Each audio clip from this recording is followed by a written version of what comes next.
All right, welcome to another edition of the Recruiting Solutions Podcast. I'm excited. This is our first video podcast, and I'm really excited because also joining me is retired Command Sergeant Major Sonny Sibley. Again, I'm James Welch, the founder and CEO of Recruiting Solutions, and your host for today's podcast. So, Sonny, thank you for taking time out to be here. How you doing, man? My man, good to see you again. We're all getting younger as we got out the Army. It's good to see you. Thanks for the invite. I'm excited to try to figure this out with you. Great. No, thank you for being here. You're looking good in retirement, my friend. Yeah. Thank you very much. I appreciate it. So for our audience who listens to these podcasts, this is traditionally we talk about sales and military recruiting. Sonny and I are going to take a little bit different path today.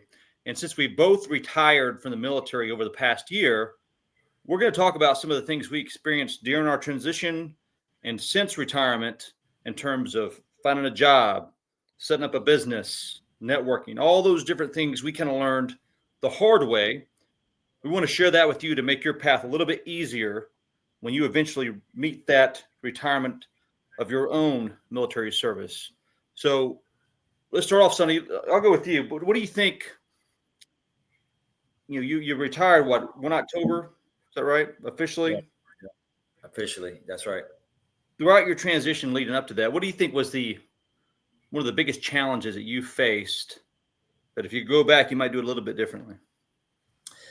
Yeah. I mean, one, I think this is a great topic, and I'm glad I'm, get to be a part of it because, both of us retired within the last, 6 to 8 months. Like you said, we all went through the Army's transition assistance program. And I want to be clear that I'm not on this podcast to even try to blast the program, say anything, obnoxious about it. But what I do want to do, if there are soldiers out there that are going to prepare for transition soon that are listening to this, just take these as TTPs. Take these as lessons learned. Take these from a command sergeant major, a full bird colonel of the United States Army, things that we dealt with and saw. Because I'll start by saying, there's really no executive course. There's some executive course from certain people out there, but for command sergeant majors and below, I could be sitting right next to, Private Sibley, getting the exact same classes that he or she is getting, as well as the soldiers that may just be getting chaptered out the military. So you might be retiring, they might be getting chaptered, and you're all about to get the same information. So preparing for this is going to be key. So I think as we work through this, James, in the podcast, we can take a topic and run with it however you want to do it. But the biggest thing that you're going to hear every retiree tell you before they get out the Army, and I know we've all heard it, is, do you have your medical documents? Are you medically ready to get out the military? And I'm going to tell you that is going to be the biggest thing that weighs on these NCOs and these soldiers, not NCOs, but are they ready in that faucet? So I will tell you that for me, 22 years, especially if you're listening to this podcast and you're recruiting, the one thing I would say, and I'll hand it back over, is, collecting your medical documents now. So let's say you're like me and you decided, sitting on the back porch drinking a bourbon one night out of nowhere, I'm going to retire next year, right? That's how it happened for me. It happened really fast and it came quick. Was I prepared? I don't know. But I will tell you this. For my last probably 10, 15 years in the military, the one thing I did do is I saved all my medical documents. So while there's many topics we can cover today, I want to make sure I stress and harp on that. If you're even thinking about transitioning, because when you get out, you've earned it, and trying to apply for your disability benefits is going to be one of the key factors to your financial stability as you move into the civilian sector. So we'll start with medical documents. I'll say that. I'll hand it back over to you, James, and we can get as in-depth as you want. Yeah, no, that's a great point. And, if people are like me, I did a really bad job of going to the doctor throughout my career. And it wasn't until my last job in the Army. And, of course, I've had all sorts of things broken, injuries. But my XO told me, he said, sir, you need to start going to the doctor. You've got all sorts of stuff wrong with you. And, sure enough, yeah, there was stuff I didn't even know was wrong with me. Injuries I experienced when I was in airborne status many years ago, all sorts of different things. And had my XO not kind of given me that advice and encouraged me to, start going to the doctor, I would have been way behind the power curve, right? Because you want to, like you said, you want to get that stuff done prior to your exit from the military. And so that's a great point to start on. What would you say, what's a good time period that people need to start kind of getting into their head? Like, all right, are you waiting until 3 months before you get out, before you start this process in your medical records? Or are you doing it a year out? I mean, what do you think? Yeah. So just again, yeah, I would tell you that I made the decision like that I was going to retire. Like I was done. And that was because I just had my total knee replacement. So I have a prosthetic knee and I'm like, I'm done. I can't keep up no more the way I want to. So I made my decision for me. Yeah. And I will tell you though, but again, you need to start now. Whether you're a Sergeant First Class with 15 or 13 or 12 years in the Army, or whatever your rank is, you need to start now, knowing that whether it's today or 15 years from now, you're going to transition. So every single time you go to the doctor, you need to start making sure you keep track of it. And let me explain why I'm saying this is because it's not just about getting out the Army and getting disability. It's about, hey man, like that's going to be a hurdle for you. Like that's what I'm trying to get after is like, you might not have any issues with you. You know what? Get out. I ETS from the Army one time from overseas. I ETS'd in 2003, went home. I waived my medical physical. I said, I don't have any issues after 4.5 years on active duty. And I went home with nothing and didn't even think about it. And that was 2003, but it's a different military nowadays. So that's why this topic is so important, especially to me as a senior NCO that retired from the Army, is that a lot of these young soldiers like myself back then had no idea. So I would tell you, start doing it now, but understand this, that when the time comes, here's where the confusion lays. This is what I'm gonna get down to the nuts and bolts, right? You're gonna get an exit physical from the Army. I need everybody to understand that. You're gonna get an exit physical. That has nothing to do with nothing in theory. They're just making sure you're qualified to get out the Army. You don't need something fixed before you get out. Your VA and things that you're gonna plan to claim later, once you get done with TAP and all that, because you can't submit your VA claim, write this down, until 6 months prior to your complete exit date. So now I don't represent the VA. You want to quote me and put something in the chat, do it. But I will tell you, my experience is 6 months to the day. And that's when my VA paperwork was submitted. And they didn't want to see my exit physical. It's a whole different process. I just need you to understand that y'all need to be prepared for that. Having your medical documentation, you're going to do your exit physical with the military. Your medical documentation is to help you with your VA claim. So just understand those two things and why medical docs are so important. A lot of stuff is online. James, we dealt with the transition from the old system to Genesis. So then we get the what from the records department? Well, that didn't carry over, right? So hopefully these soldiers that are transitioning 2025 and out don't have that problem. But people, make sure that you have your medical documents and make sure why you need them. It's not just for your exit physical from the Army. This is for post-Army when you need to start working with the Veterans Administration. That's a great point. And one of the things I learned too, Sonny, is, yeah, you can do this process on your own, but there's veteran service organizations out there who have experts on how to walk a veteran through this process, or someone that's coming up on retirement. And I was very, very grateful to have a great VSO to walk me through that, to make sure I didn't miss any of the steps, because it's not difficult, but if you don't know what you're doing, you can miss a critical step that's going to put you behind the power curve.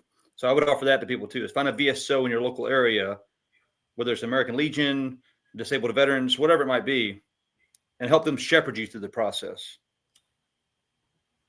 Agree. Yeah, 100%. And there's going to be multiple organizations. You're going to have your VSOs, and you hit it on the head. There's going to be veterans organizations. Just do your due diligence now as you're getting ready to transition. And that's why the reason that I say the medical is probably the most important is because really there's other factors that when you're retiring or getting out the military or transitioning that are important just as well. But they don't all force you to have medical documentation to do anything. And so since you need to have medical records, that's why that was my number one priority, is putting that out there, is that there's other things that are really important. And we're going to talk about some of those things, but you can't make up medical records. You need to go get them. So start collecting them now, sending them out there. The TTP is send it to every doctor you've been to. Let them start. I got mail every day when I retired coming into my new house. And it was just different letters and different things from doctors. Some I needed, some I really didn't. But as a recruiter, you travel around state to state across the United States of America for the most part, and you're using private doctors that may or may not still be in service, and you need to start getting those documents now. I don't care when you're transitioning. So I think that's my final point for that. But yeah, I think medical is highly important to get prepared for, no matter how far out you're planning. Yeah, great point. And like you said, when you're going through this process, you'll have the TAP, right, the Transition Assistance Program. But from what I understand, talking to fellow veterans, they're not all created equal. So you might have some that kind of just You're checking the box and you're not getting all the details. You have others that are probably very, very good in detail, but the bottom line is you've got to take some of this on your own and not rely on someone else to do it for you. It is your career and it's your retirement. So you've got to take ownership of it. Now, one of the things I did really admire about TAP that helped me when I was preparing to retire in those last few months and started taking the TAP classes, I wasn't sure if I was going to work on my own or if I was going to pursue employment with a corporation. But what I learned in TAP is that they have wonderful programs that are associated with a small business administration where they're going to teach veterans or those pending a separation or retirement how to go about setting up a business. And that's something that you and I both ended up doing in the end, setting up our business.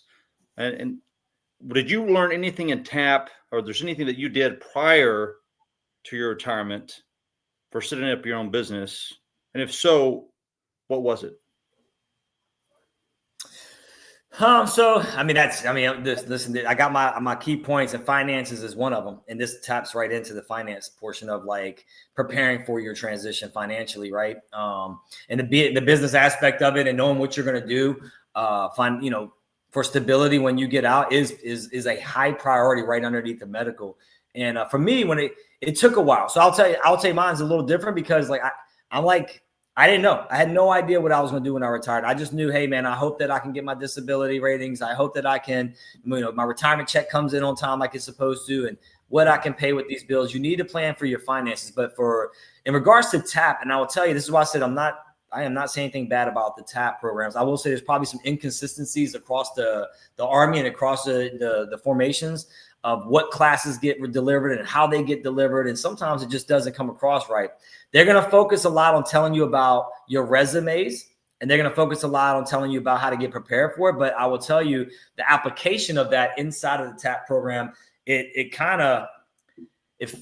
fell on me different because I was like, man, it's 2025, right? And we're handwriting resumes and we're doing things. We're not, jamming them into a computer. So my suggestion and my recommendation to people would be is like, me, James, I'm an artificial intelligence guy. I love AI, right? And I will tell you that it will not do the work for you per se, but there's a lot of information, a lot of stuff to be had while using AI, tracking systems and stuff like that. So start right now.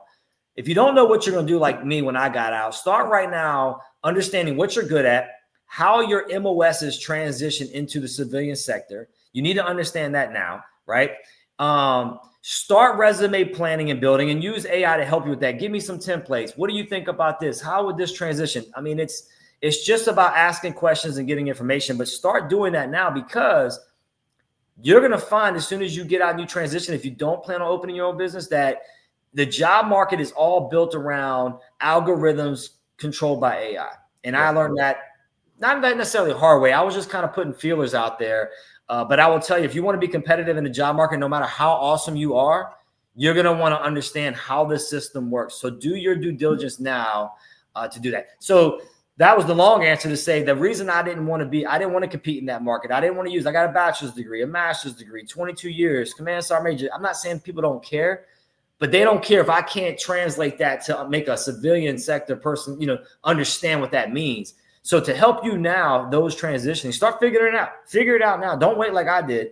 Figure it out now. Now, ambitious as I may be, of course, I wanted to open my own business and I had some ideas. And that's kind of what led me to that understanding. And it was the process, to be honest, that kind of led me to that. It was me doing all that work to figure out what I'm good at to say, I could probably just do this myself. So that's why I landed on, starting a business. And I know that's why you did too. But those transitioning that don't want to go that route, because a lot of veterans get out and they find jobs, just understand how it works and how you're going to set yourself up for success prior to TAP, prior to getting that signed off on that you can get out.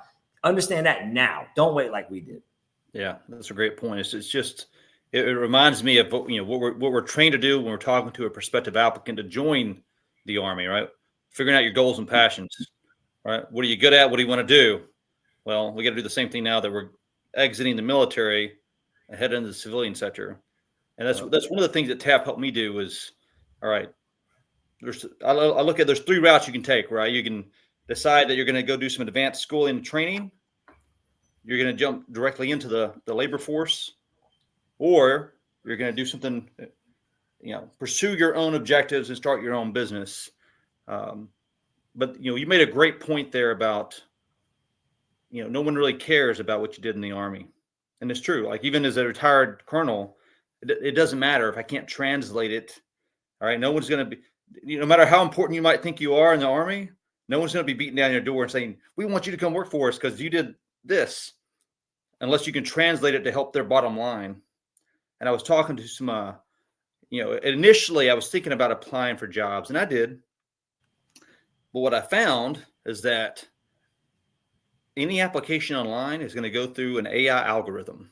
That's right. And if you have a generic resume that does not have keywords from a job description that you're applying for, you're not going to get that job, because you won't even make it through that initial AI cut to get it into the hands of a human. And, that was explained to me by a senior executive at a company, a worldwide company. And he was just giving me some friendly advice about, hey, as you're transitioning, consider doing this and that. And this guy, he hires hundreds of people a year at this company. And he said, if you do not do that, if you do not make sure your resume matches the job description, there's a 99.9% chance you will not be selected for interview. So at a bare minimum, like you said, use AI to help you do that. Match that resume and your skills, legitimate skills, on how they match that job description. But the next thing he told me, and this was eye-opening to me, and this is something we can talk about a little bit later, is that you have to rely on your network, because you may have a great resume that matches the job description, but that doesn't mean you're going to get the job. If you really want to cement that, you've got to use your network and have someone walk your resume into that company. And if you don't know someone at that company, go on LinkedIn and find someone that works there. Maybe they also served in the Army or the military, and you can build a relationship with them, because those referrals greatly increase your chances of getting that interview that you might not otherwise get if you just rely on that application online. So I think there's a lot to be said about harnessing AI to help you through that process. Yeah, no, I think we hit that. I think we hit that on the head. And I think that people hear that word and they're just like, 2 years ago, oh, you're just lazy. You don't want to write your own resume, or you're this. I'm like, let me tell y'all something, man.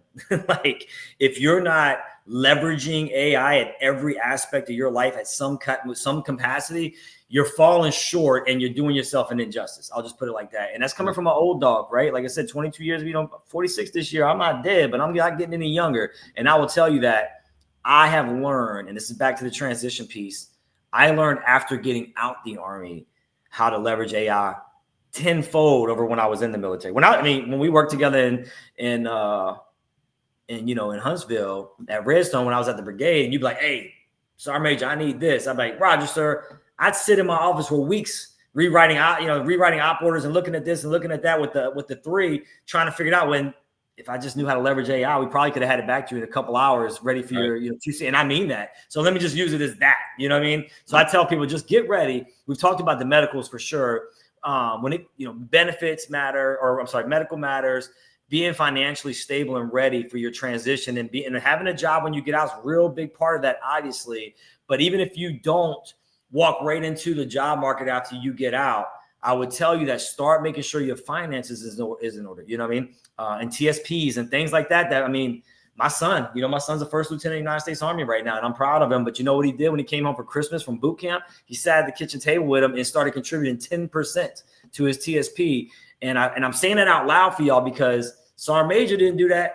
Sonny didn't do that until I was a senior Sergeant first class, about to get promoted to Master Sergeant in my career, was when I decided I should probably get a TSP. So being financially prepared for the transition now. So if there's anybody out there, E1 through E4 that just happens to stumble upon this podcast, hopefully, I hope this helps. And I will tell you, if you haven't done it, do it right now. Just hang up with us, get on your box, go in there and start you a TSP, because it's super easy and you won't regret it later. So, and there I could keep going about the finance piece of it, because it's huge. Well, you make a great point too, is that, I kind of took that for granted as well, because, our generation, we were grandfathered under the old pension system, right? So we knew we were going to get something just by years in service. Yep. You know, those younger than us, they don't necessarily have that, right? Most of them don't, unless they're like close behind us. Yep. They've got to contribute to that TSP in order to get a substantial pension or retirement at the end. But the finances piece, you know, you made me think about something too, Sonny, is not only thinking about how much money it takes for you to survive, right, and take care of your family.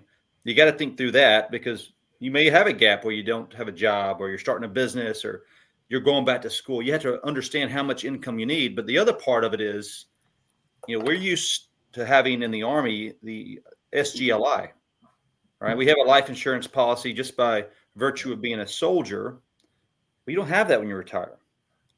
So I would advise people to think through that too. Is, all right, if you don't already have a life insurance policy set up through a civilian company, you might want to go ahead and do that while you're on active duty and get that going, right? Some companies will, you know, allow you to increase that upon your retirement or separation from the military, and that's great. You know, I'm not going to endorse any particular company, but take your pick, do your own research. But that's another key aspect. If someone is relying on your income to survive, you owe it to them to think through a good life insurance policy upon your separation from the military. So in addition to the investments and having the budget, think through the life insurance piece as well.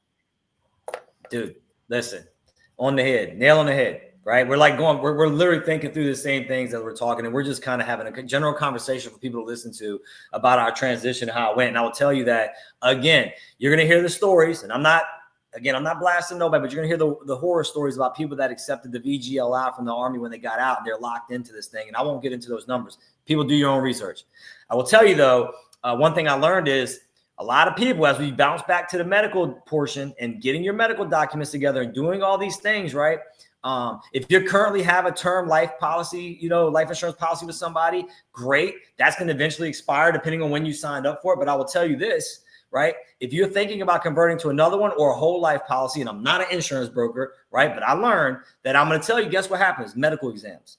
So what do you think happens with your premiums when you get out and you're 50 to 100% disabled? You have all these problems thanks to your military service, and you want to try to get a new life insurance policy. It's not going to go over well. But I will take this note to people. I will tell you there is a way to convert within the first 120 days, if I'm not mistaken, into a different VGLI program through a private company like James is stating. So look into that.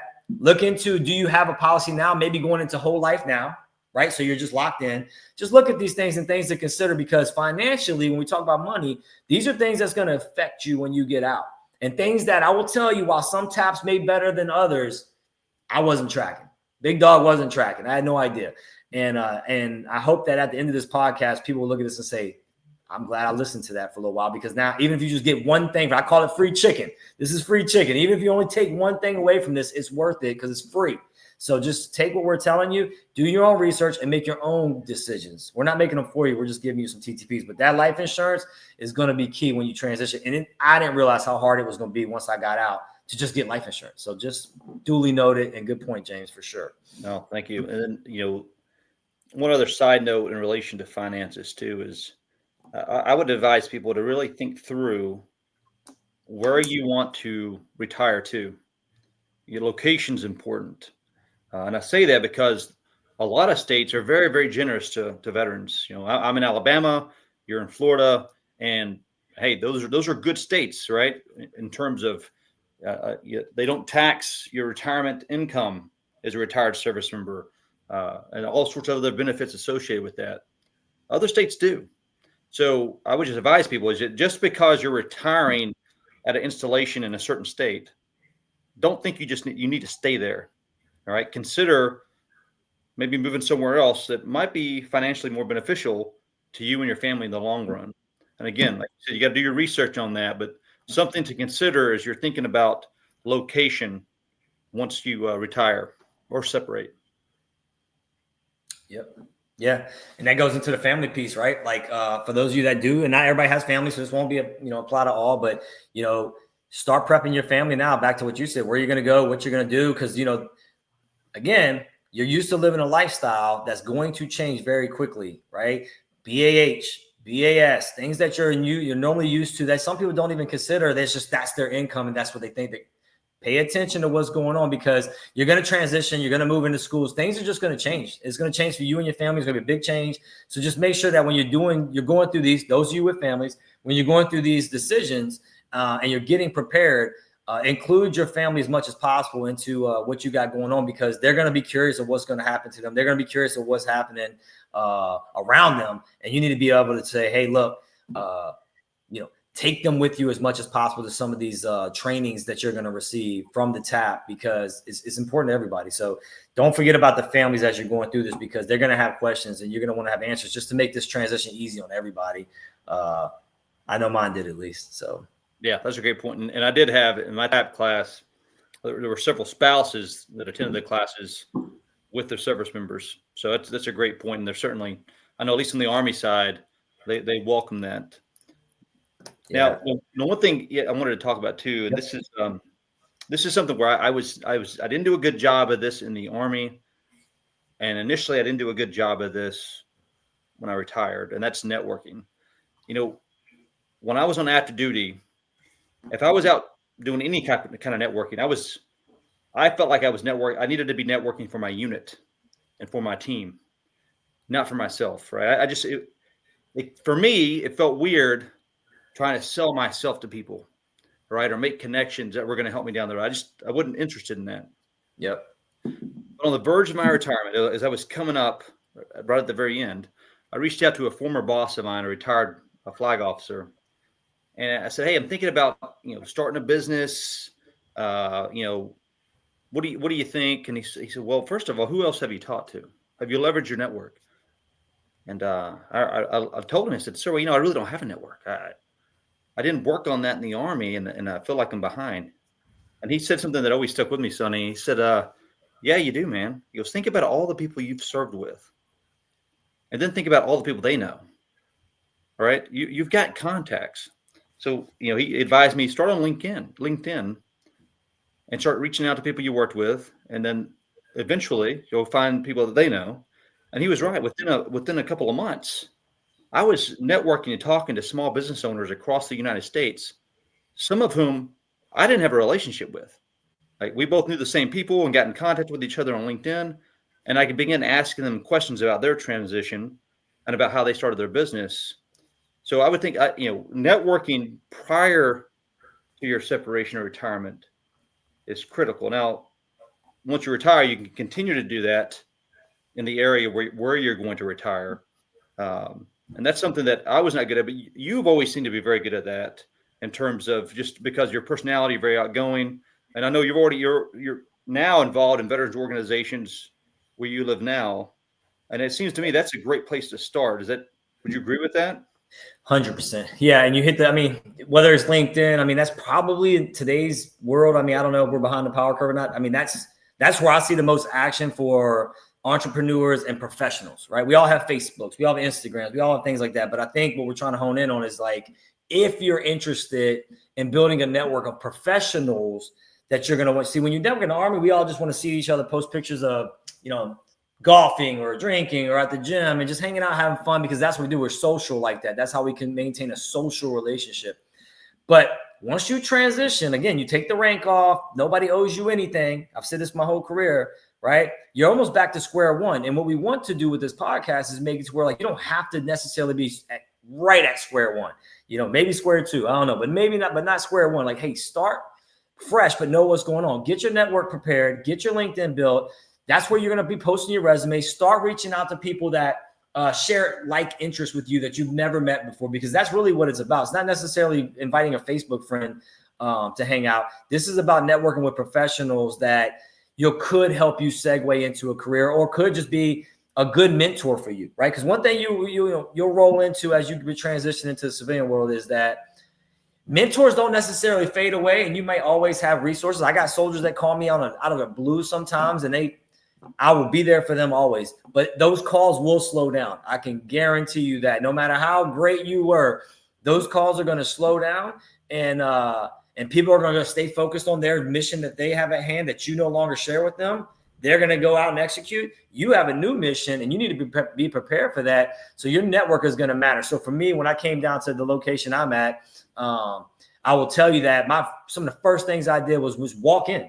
I'm a former 79 Romeo. I'm going to walk in. I'm a hot knock people and just be like, hey, here to get some information, share some information, and meet you. And then give back. One of the things that's even better is when veterans come out here, you have a lot to offer these organizations because of your most recent experience. There's vets everywhere, right? Vietnam vets everywhere, people that you're going to bump into that, they know some things, but they don't know the new things. And so you're going to be a breath of fresh air for some of these organizations, and those organizations can help you. So reach out to those organizations even before you transition, or as you transition, but your network is going to be huge.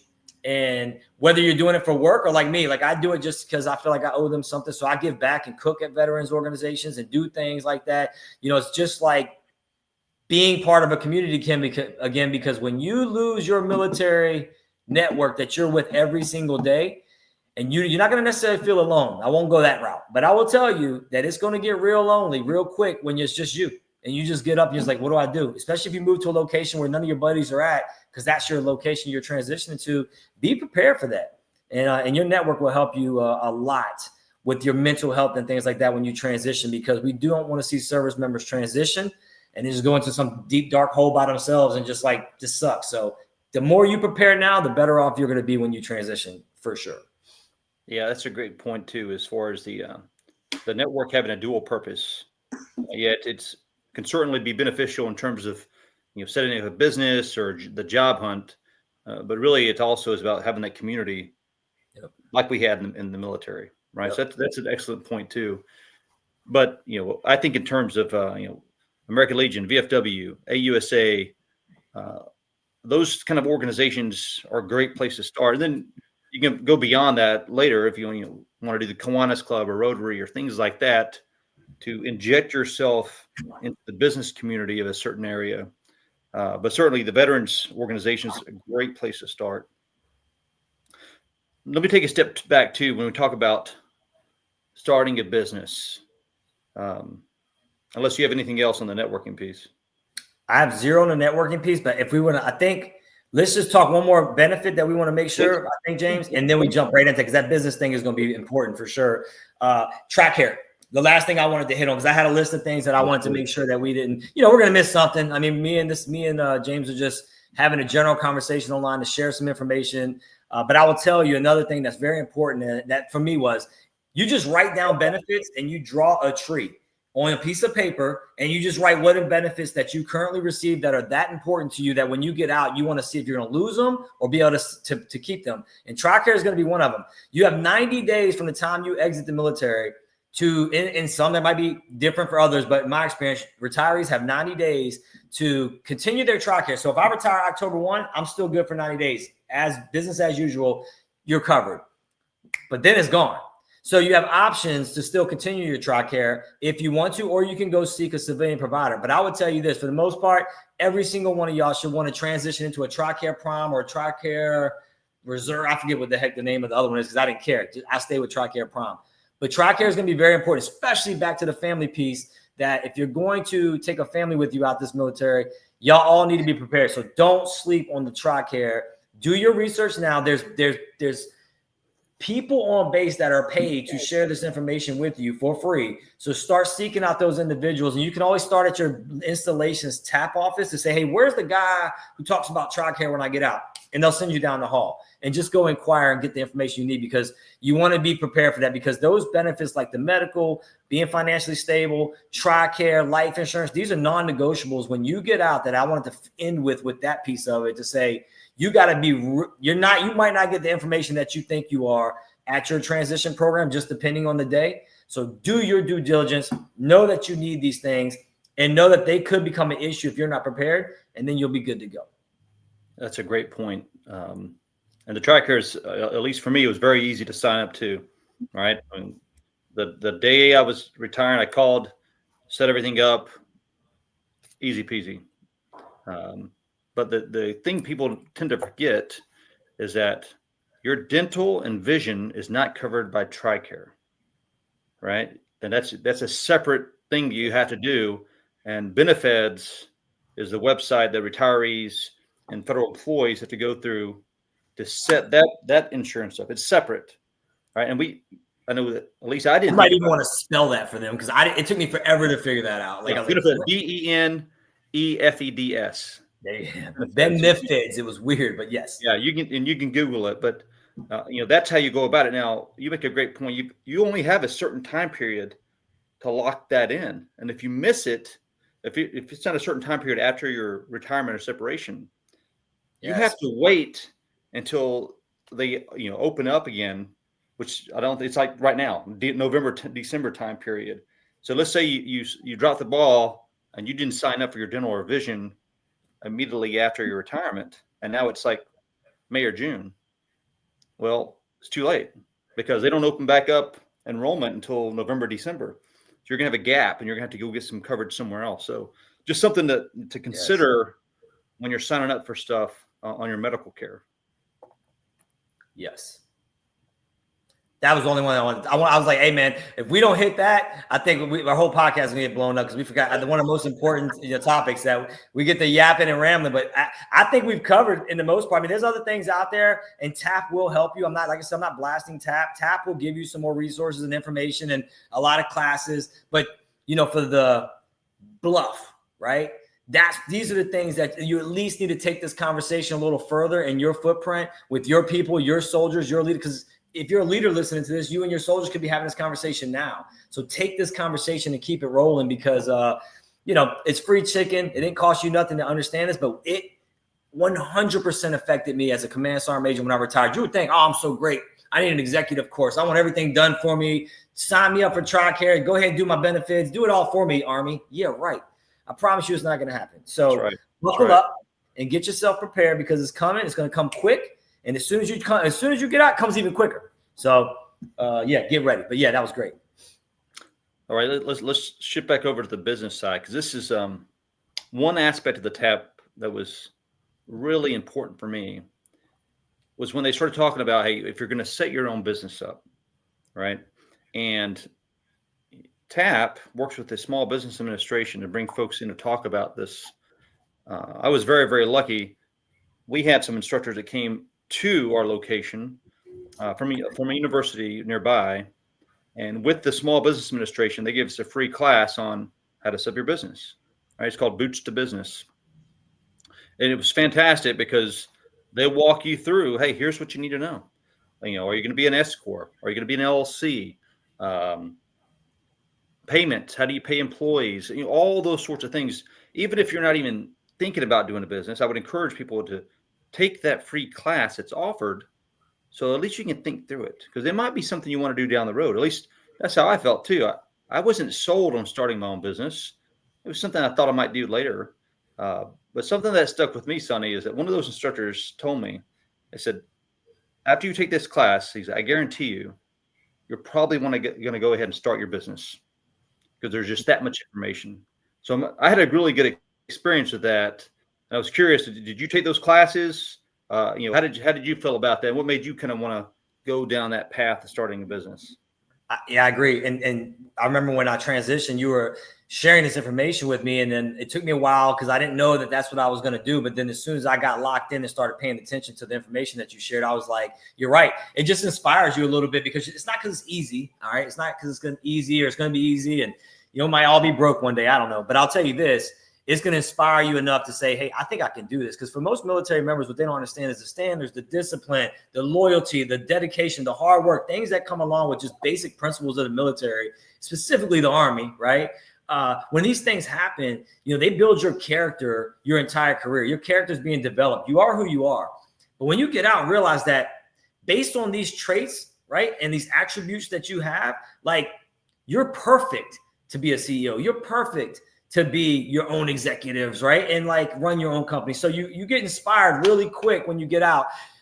So when I gathered the information that was shared, I just continued to research because I was just super inspired, man. I was hyper focused and I went from like one day not knowing what I was going to do, like where I was going to work. Cause I'm a 1,000,000% going to own my own company, do my own business, whether I make $100 in revenue a year or 100,000. I don't know, but I'm going to go after it. And that's what I'm going to do. And now the only thing I would share other than that is that for those of you that don't know what you're going to do and you're trying to figure out how your job translate, all the stuff we talked about on resume building, like if this is something you want to consider, start getting your research now. What James just mentioned is the exact spot to start. Small Business Administration, the Veterans Administration site, they have resources that you can reach out to, and I plugged into them too. And just get as much information as you can now.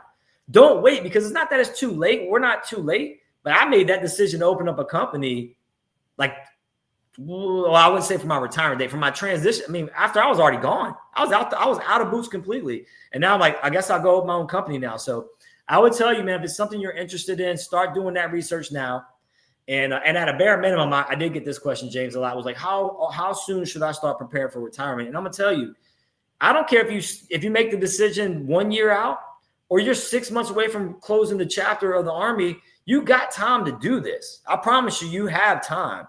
But you're gonna have to lock in and instead of sitting at home playing PlayStation or sitting on the golf course somewhere or whatever it is that you're into, focus on you and your family and your career post-military, and you'll be okay. But it doesn't matter if you have 2 or 3 years left. Just start planning. If you don't plan, it's going to be a rough ride when you get out. But you take some of these TTPs and this information, you start planning now. I think every single one of y'all will be successful. It's just a matter of getting to the end of the tunnel and getting the questions answered that you may have that we didn't even talk about or we didn't even have. You might have specific questions and needs that we don't know about. So, but start asking them now. Don't wait till you're out. Yeah, and that's a great point. You don't know what the future is going to hold. So, cover your bases. I was still on active duty when I went from the Small Business Administration, had their initial class in TAP called Boots to Business.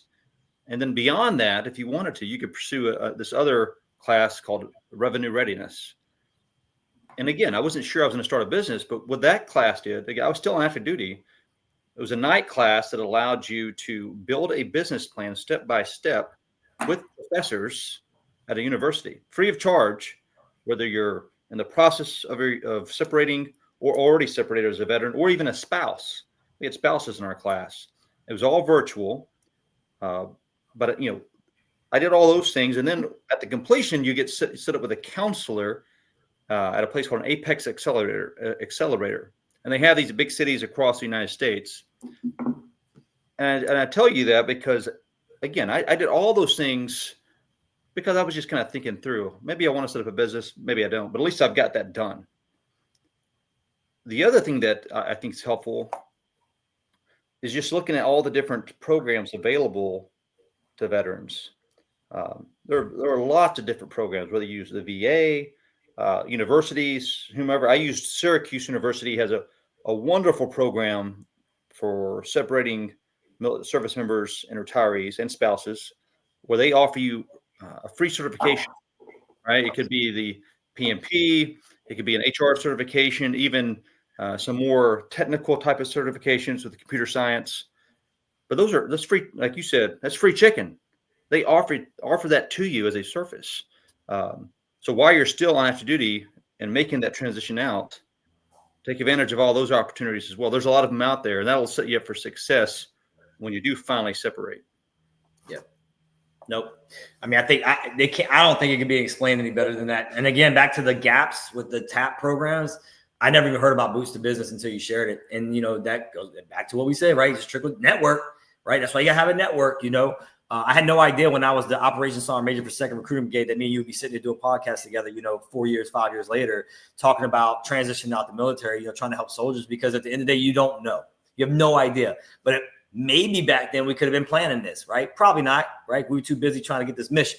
But at the end of the day, you won't go let that down. But at the end of the day, that's why the network's important, because again, there's gaps out there, team. We know there's gaps out there. You might go up to TAP the day that the guy that's the most important actually called in sick. And then you don't get that briefing, and then somebody tries to do it for him or her, and it's not the same. So just that's the last thing I'm gonna say about it. We've talked a lot for 45 minutes about this, but I'll tell you that just do your homework, do your due diligence, take some of this information, expand on it, and just get yourself fully prepared, because I couldn't even tell you how much money I was going to make when I transitioned out the Army. I promise you. Finance couldn't tell me. Yeah, there's apps. Yeah, there's things. There's gaps in that. And I'm not blasting the military or the Army. It's just there's gaps. So I had to do a lot of research in order to be absolutely prepared to transition.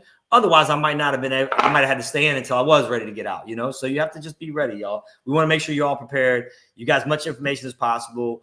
And I'm sure if we talked about LinkedIn, hell, find us all on LinkedIn and ask questions on LinkedIn. If we don't know, we'll find you somebody that knows to get you the right answer to your question, especially some of y'all out there that have no idea. So we're here for you. But yeah, that was good. That's all I got on that. Yeah. So I would advise people this too. Don't feel like you got to be locked in on a certain path, right? And you're going to want to adjust. Like I thought I was going to retire and go work for a corporate entity. But you know what? Once I was separating and I talked to different people, begin to network. I did an internship on the way out the door with a small business and got, a lot of great advice from that small business owner. And, I realized, hey, you know what? I want to do something that I am passionate about and that I still care about. And for me, that's recruiting. That's why I founded Recruiting Solutions, because I felt like I should have a lot to give in that regard.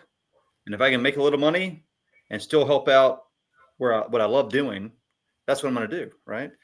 And it really didn't dawn on me, Sonny, until I was actually doing interviews with some of these companies. And in the back of my mind, I was thinking, I don't feel passionate about it. Right. Yep. I want to do something that I care about. But because I'd already done all those, classes from the TAP program, the Small Business Administration, I felt very, very confident that I can step right into this role and keep moving on. So I just want to advise people on that. Don't feel, yes, certainly take action, be prepared, but don't feel like you got to have one path and be locked in. Maintain some flexibility and be prepared to go one way or the other based on what you want to do and on what's available and what's best for you and your family. Yeah, I think your story is perfect for that scenario, because as we've talked throughout this whole time transitioning together, and we stayed in communication since it all started. And I will tell you that your passion for recruiting is unmatched. Everybody knows that. And I watched you kind of slowly go through the process of, doing the steps and I say that to say nothing's a waste, team. No matter what you do, even if you don't end up doing what you thought you might do when you retired, like me and like James, like we all thought we were going to use these big fancy degrees and go to corporate America and then wind up doing what we're doing. He's right. You're not locked into it. And I think, James, what you've done and what you bring to the table for Recruiting Solutions is going to be phenomenal for anybody that, engages in your services because of your passion. And that's what's going to drive a lot of the audience, I think, is their passion for whatever it is that they do. Follow your passion, team. Be consistent, right? Get up every day, show up every day, and do what you're supposed to do in the military. As a civilian, don't let that stop. And you're going to be successful in whatever you do as long as you have a plan. Just have a plan and you'll be good. And I think James's story with the way he set up this fine company in Recruiting Solutions is like top tier. And it's one that can be married by other people. You just got to reach out and figure out how to do it. So, I'm looking forward to seeing what Recruiting Solutions does ASAP. Yeah. And just for the audience, Sonny works with me at Recruiting Solutions, and we do provide training and consulting services to military recruiters across DoD as well as civilian salespeople. But Sonny, you also have your own venture and you started your own business. You want to talk a little bit about that before we close out, about what drove you to do that and what you're doing now? Yeah, I mean, I'll just highlight that it's just a consulting and project management. It's something I'm really into. It's something I did for a long time. It's called the Sibley Group, consulting and project management. You can find me anywhere. I'm all over. Like I said, your network, I'm all over. I'm building it in flight, and we plan to launch in January. But like I said, just like you, I'm super passionate about recruiting and stuff like in sales and things like that. So I'm excited to work with you as we've been doing as well. But, we'll see what the future holds. But, again, my passion is, my degree, my master's degree is in organizational leadership and development, because that's where my passion lies, is improving organizations. I've tried to do it my whole time, sometimes super successful, sometimes okay, right? In my military career, none of us were perfect, I'm sure. But that's where my passion lies. And again, back to following your passion, I have a passion for improving organizations. And I think my consulting mixed with my project management experience with the 22 years in the Army are going to help me in that aspect. So that's the avenue I'm going, while maintaining my loyalty to the recruiting side of the house, to say, hey, listen, man, I think we still got some stuff up here to offer as needed. And I look forward to working with you now and as we continue through the future, for sure. Yeah, likewise, and it's a real pleasure to continue working with you after our success in recruiting. Now, real quick, as we kind of wrap up, we talked about getting your medical house in order before you retire, and start now, regardless of when you're going to retire. Yeah. Talked about finances, both in Yep. terms of budget, investment, insurance. We talked about preparing your family and having those discussions about where you want to go. Yep. And we talked about health insurance, both TRICARE and benefits on the dental and vision side of the house. And then finally, having that path, preparing yourself to either, further your education, pursue corporate America or start your own business. And there's, don't be stuck on one. You might kind of go between all three, kind of like I did. Yeah. Is there anything else that you want to close out with, or that we should, those listening should consider before they separate from the military? Man, as I sit here and just let my brain go, I don't know. I think we've covered a lot of the most important aspects of transition and things that frustrated me. And again, while you and I have talked across this whole journey, I have CSM friends of mine and family of mine that we spoke to, and they transitioned with me as well, and we had the same complaints and gripes. And the only thing I will say is the military is not perfect, especially the United States Army. I would say this, as I said time and time again, my entire career, they don't owe you anything. You're gonna think that. You're going to think that, I did all this time, they owe you something. It's not, and I'm not saying that in a bad way. What I'm telling you is they're going to thank you for your service, and they're going to give you your certificates, and they're going to give you your flag if you're retiring, and they're going to say, hey, thank you for your service. The rest is on you, is all I'm going to say. And I say that, and that's not throwing shade at the military, nothing else should be expected. You have to take care of you. So I want my final thoughts to you to be, understand that, embrace that, and then get after it. Do not think that there's nobody coming to save you in this aspect. I promise you, no matter how many flyers you see on your installation, you have to take care of you. Use your network as you're transitioning. If you're transitioning with people and y'all talk, and just ask the right questions. But nobody's coming to save you in this aspect. You got to take care of you. And I just want you to understand that as you transition. And that was the intent of this podcast, is me and my friend James, just having a conversation to talk about things that affected us. And there's probably a million other things that affect other people. And hopefully that information is out there for you to go find as well. But I think if you start here, I think you'll lay a foundation for a smooth transition. And that's what we want. So yeah. I appreciate you having me again, James. It was awesome, man. No, thank you very much. And it's always a pleasure talking to you. And man, I appreciate your words of wisdom. I appreciated your words of wisdom when we served on active duty together. And I still appreciate your words of wisdom and your advice now, man. You're a great friend, and you continue to be a great mentor as well. So thank you. Yes, sir. And again, for everyone listening, again, this is a little bit different from what we normally talk about on this podcast. But again, our business with Recruiting Solutions, it's all about advanced sales and recruiting, training, and consulting. And as we close out, I just remind everyone listening, hey, if your unit or your organization is ready to take on some additional training or some consultation, go to recruitingsolutionsllc.com.